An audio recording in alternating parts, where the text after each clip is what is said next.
Existe todo um universo entre as telas de cinema e os livros empoeirados. Esse universo é conhecido como quadrinho pesado, nona arte, Will. Vamos para mais uma resenha, a resenha sobre Sandman, volume 2, feito por Neil Gaiman, um dos quadrinhos mais conhecidos e famosos, ganhador de vários prêmios e um dos melhores títulos da antiga e nova selo Vértigo da DC Vértigo.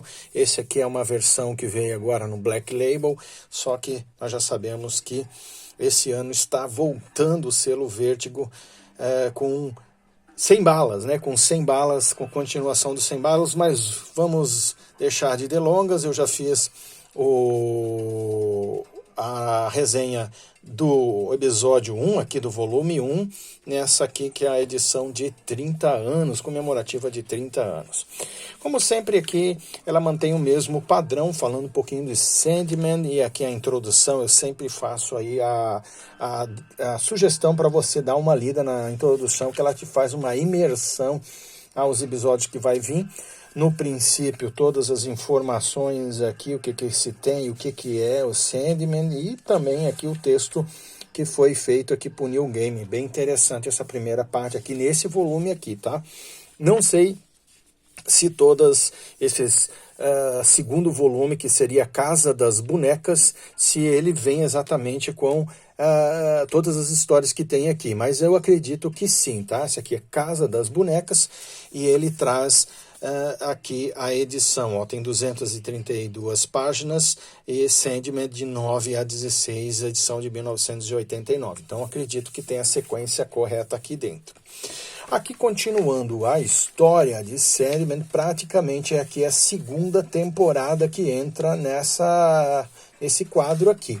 Nessa primeira história aqui, a Casa da Boneca, prólogo, ele faz uma imersão naquela história sobre o primeiro amor, vamos dizer assim, de Sandman.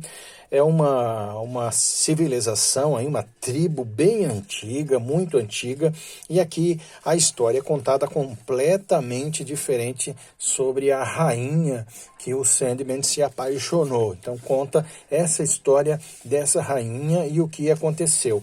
Eu digo que aqui a história ela é mais fantasiosa, ela é mais lúdica, ela tem mais a ver com Sandman, porque lá na temporada da Netflix era muito simples mesmo, tá? Muito simples o conto ali. Foi só colocado que ela era um amor dele e nada mais. Aqui fica bem mais complexa, muito mais interessante a história, trazendo uma mensagem aqui do que é passado de geração para geração, de gênero para gênero, de afinidade a afinidade de cada grupo.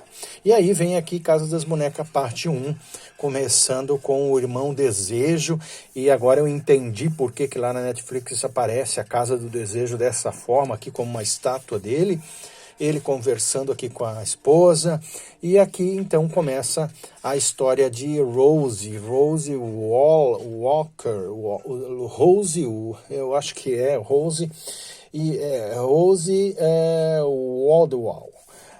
Então, o que acontece? Para começar assim, foi modificado os gêneros, modificado aqui, vamos fazer assim, pensar no sentido de maior inserção. Acredito que o pessoal fez dessa forma, botou aqui a cor da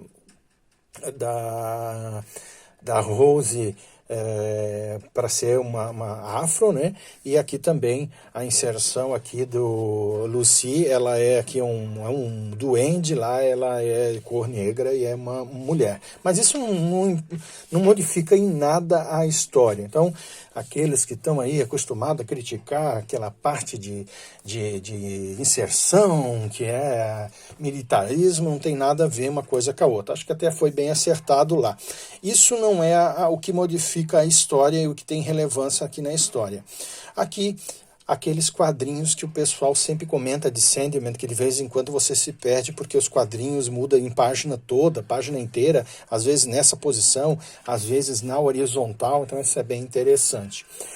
Mas a história em si, ela é muito parecida com a que tem contada lá, né? O verde do violinista, até isso foi botado e deixado a forma dele bem parecida, o motivo em que a Rose descobriu a avó, depois ela vai para essa pensão aqui, que tem os mesmos personagens, até de certa forma bem parecidos assim.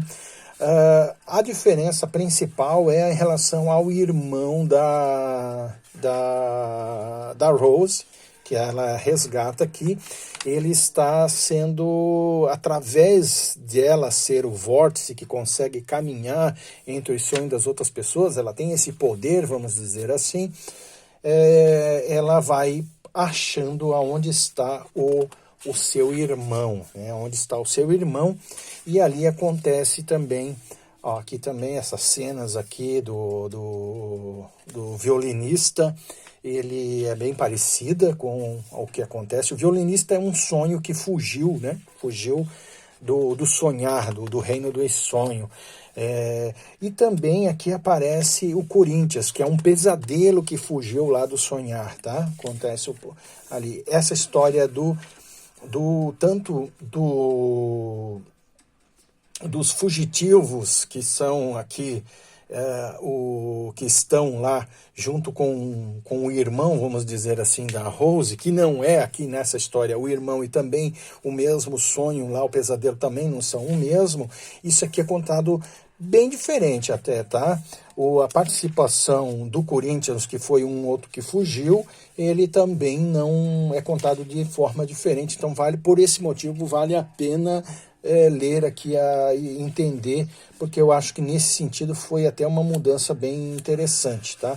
Basicamente, a história toda se resume em caçar dois pesadelos e um sonho que fugiu do sonhar na época em que o Sandman estava preso, e durante esse ponto todo tem uma segunda trama, que seria a do vórtice, que é essa pessoa que tem esse dom de viajar entre todos os sonhos, tá? Viajar entre todos os sonhos. Então é basicamente isso que é contado nessa história. E aqui tem uma parte que é o Homem de Boa Forma, que é muito interessante, dá um intervalo, digamos, no meio dessa trama toda da Casa das Bonecas, é o Sandman num projeto dele de um homem que foi concedido com a irmã do Sandman, a morte, foi concedido o direito de vida eterna, porque eles achavam que, tanto a morte quanto o Sandman, achavam que em determinado momento ele ia pedir para morrer. Então aí acontece toda essa entrevista e o dia a dia de 100 em 100 anos, ele encontrando com a pessoa, com outros personagens aparecendo, como o William Shakespeare, e assim por diante, tá? Vai aparecendo essas questões todas ali, e fica aqui a questão: será que ele desiste ou não desiste? Aqui, continuando a caçada do Corinthians, que acontece aí numa convenção de admiradores do Corinthians, que acham que ele é um serial killer, não sabe que ele é um pesadelo.